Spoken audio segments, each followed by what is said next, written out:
আসসালামু আলাইকুম ভিউয়ার্স। বাংলাদেশের সর্বশেষ আপডেট সংবাদে আপনাদের স্বাগত। জাতীয় নির্বাচনকে কেন্দ্র করে বাংলাদেশের রাজনৈতিক মাঠে এখন টালমাটাল উত্তেজনা। এর মধ্যেই বাংলাদেশের তাজা আপডেট সংবাদ আমাদের হাতে এসেছে। প্রথমেই জানিয়ে দেব, খালেদা জিয়ার অবস্থার উন্নতি হচ্ছে ধীরে ধীরে। দেশেই চলবে চিকিৎসা, আসছে না এয়ার অ্যাম্বুলেন্স। এদিকে তফসিলের পর অনুমোদনহীন সমাবেশ, আন্দোলন থেকে বিরত থাকার আহ্বান। জানাবো সাবেক যুগ্ম কমিশনার বিপ্লব কুমার সহ 4 জনের দেশ ত্যাগে নিষেধাজ্ঞা। বিএনপির বড় দুঃসংবাদ, নির্বাচনী বৈঠকেই মৃত্যুর কোলে ঢলে পড়লেন বিএনপির নেতা। এদিকে বিএনপির সরকার গঠন করলে বিভিন্ন সেক্টরে বাস্তবায়নের জন্য যে 8টি পরিকল্পনা ঘোষণা দিলেন তারেক রহমান। এবং সর্বশেষ জানিয়ে দেব, ইশতেহার তৈরিতে অনলাইনে জনতার মতামত নেবে জামায়াত।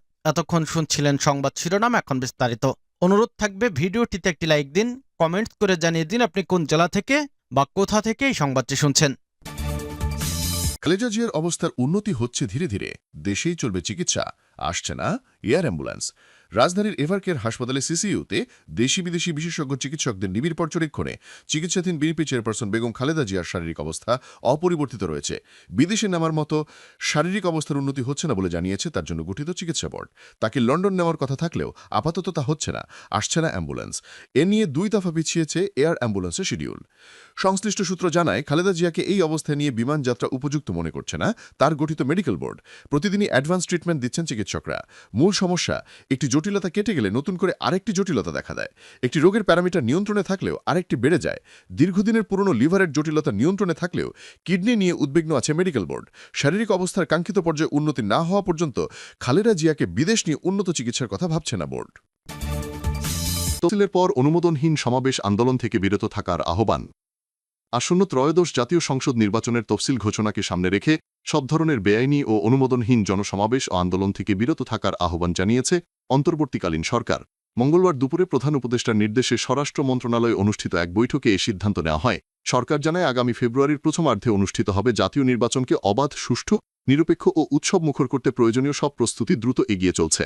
এ লক্ষ্যে তফসিল ঘোষণার পরেই নির্বাচনকালীন নিরাপত্তা জোরদারে সশস্ত্র বাহিনীসহ আইনশৃঙ্খলা রক্ষাকারী বাহিনীগুলোর প্রায় 9 লাখ সদস্য মাঠে থাকবে, যা দেশের ইতিহাসে সর্বোচ্চ। ইতোমধ্যে 1.5 লাখ পুলিশ সদস্যকে রেকর্ড সংখ্যক নির্বাচনী প্রশিক্ষণ দেওয়া হয়েছে। নির্বাচনকালীন সময়ে যে কোনো ধরনের অনুমোদনহীন জনসমাবেশ, রাস্তা অবরোধ বা জনদুর্ভোগ সৃষ্টি করা এবং কর্মকাণ্ড কঠোরভাবে নিয়ন্ত্রণ করা হবে বলে বৈঠকে জানানো হয়।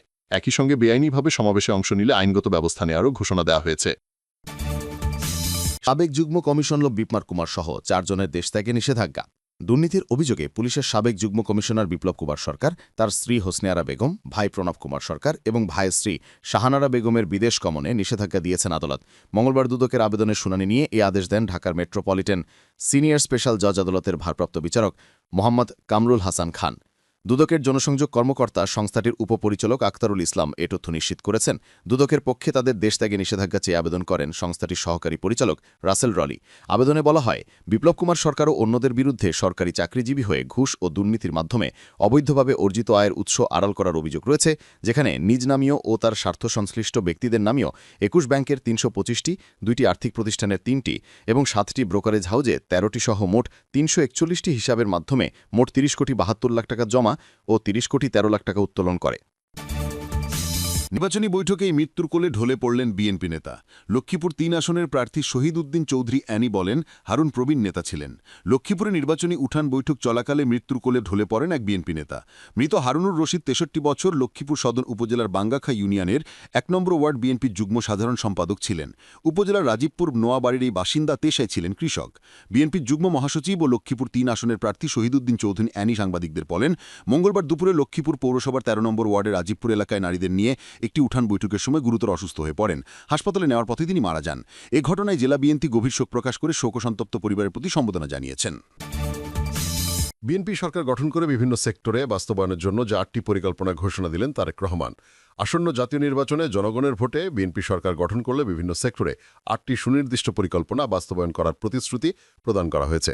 ঢাকার ফার্ম গেটে কৃষিবিদ ইনস্টিটিউশন মিলনায়তনে বিএনপি আয়োজিত দেশ গড়ার পরিকল্পনা শীর্ষক সপ্তাহব্যাপী মূল দল, অঙ্গ ও সহযোগী সংগঠনগুলোর জন্য ধারাবাহিক অনুষ্ঠানে সোমবার 8 ডিসেম্বর কৃষক কার্ড, ফ্যামিলি কার্ড, কর্মসংস্থান, শিক্ষা, স্বাস্থ্য, ক্রীড়া সহ এই 8টি সুনির্দিষ্ট পরিকল্পনা তুলে ধরেছেন দলের ভারপ্রাপ্ত চেয়ারম্যান তারেক রহমান। এই পরিকল্পনাগুলো হলো: 1. বাংলাদেশের কৃষকের ভাগ্যোন্নয়নের লক্ষ্যে কৃষকের জন্য নিরাপদ ও নির্ভরযোগ্য কৃষক কার্ড প্রদান করা হবে। কৃষক কার্ড আগলে হাতে সেবা পাবেন, সাথে সাথে ন্যায্য মূল্যে সার, বীজ, কীটনাশক, সরকারি ভর্তুকি ও প্রণোদনা, স্বল্পমূল্যে কৃষি যন্ত্রপাতির সুবিধা, স্বল্প ব্যয়ে সেচ সুবিধা, সহজ শর্তে কৃষি ঋণ, কৃষি বীমা সুবিধা, ন্যায্য মূল্যে কৃষিপণ্য বিক্রয়ের সুবিধা নিশ্চিত হবে। কৃষি বিষয়ক প্রশিক্ষণ, মোবাইলে আবহাওয়া ও বাজার তথ্য, মোবাইলে ফসলের চিকিৎসা সুবিধা, মৎস্য চাষী ও প্রাণী সম্পদ খামারিরাও কৃষক কার্ডের সুবিধা পাবেন। 2. দেশব্যাপী কর্মসংস্থান, সবার জন্য সমান সুযোগ, ক্ষুদ্র এবং মাঝারি উদ্যোক্তাদের সহায়তা, প্রত্যেক জেলার ঐতিহ্য বিখ্যাত পণ্যের ভিত্তিতে কুটির শিল্প এবং এসএমই খাত বিকাশে স্বল্প সুদে ঋণ প্রদান, অ্যামাজন, আলিবাবা সহ বৈশ্বিক ই-কমার্স প্ল্যাটফর্মে পণ্য রপ্তানির লক্ষ্যে বেসরকারি শিল্প সম্প্রসারণ ও কর্মসংস্থান সৃষ্টির সহায়ক উদ্যোগ নেওয়া এবং ব্যাংকিং ব্যবস্থা স্বচ্ছ, দলীয়করণ মুক্ত ও ব্যবসা বান্ধব করা। 3. ফ্যামিলি কার্ড, স্বাবলম্বী পরিবার গড়ার প্রতিশ্রুতি। ফ্যামিলি কার্ডের মাধ্যমে পর্যায়ক্রমে দেশের প্রতিটি পরিবারকে বিএনপি সরকার দিবে প্রতি মাসে 2000 থেকে 2500 টাকার আর্থিক সহায়তা অথবা খাদ্য সুবিধা যথা চাল, ডাল, তেল, লবণ সহ নিত্য প্রয়োজনীয় পণ্য, দারিদ্র্য বিমোচন, ক্ষুধা মুক্তি ও নারীর স্বাবলম্বী হওয়ার নিশ্চয়তা। নারী উন্নয়নে বিএনপির উদ্যোগ, একটি কার্ডেই পরিবারের নিরাপত্তা। 4. আনন্দময় শিক্ষা, দক্ষ জনশক্তি ও আধুনিক Bangladesh. One teacher one tab, প্রাথমিক ও মাধ্যমিক বিদ্যালয় শিক্ষকদের আধুনিক ও সময় উপযোগী প্রশিক্ষণ ও দক্ষতা অর্জন সহ সার্বিক সুযোগ সুবিধা বৃদ্ধির লক্ষ্যে ট্যাবলেট কম্পিউটার প্রদান। লার্নিং উইথ হ্যাপিনেস, আনন্দময় শিক্ষা, ক্লাস 6 থেকে team work, personal skill development, পারিবারিক, সামাজিক ও নৈতিক শিক্ষার মাধ্যমে সুনাগরিক হিসেবে গড়ে তুলতে শিক্ষাকে আনন্দময় করে তোলা।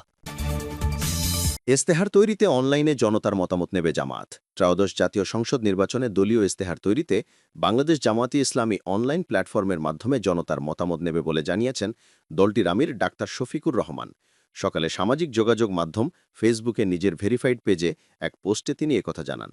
পোস্টে ডাক্তার শফিকুর রহমান লিখেন, আপনার একটি সুন্দর পরামর্শ বদলে দিতে পারে বাংলাদেশের আগামী। তাই আপনার মতামতকে সঙ্গে নিয়েই তৈরি হবে বাংলাদেশ জামায়াতে ইসলামের আসন্ন ত্রয়োদশ জাতীয় নির্বাচনের ইস্তেহার, ইনশাআল্লাহ।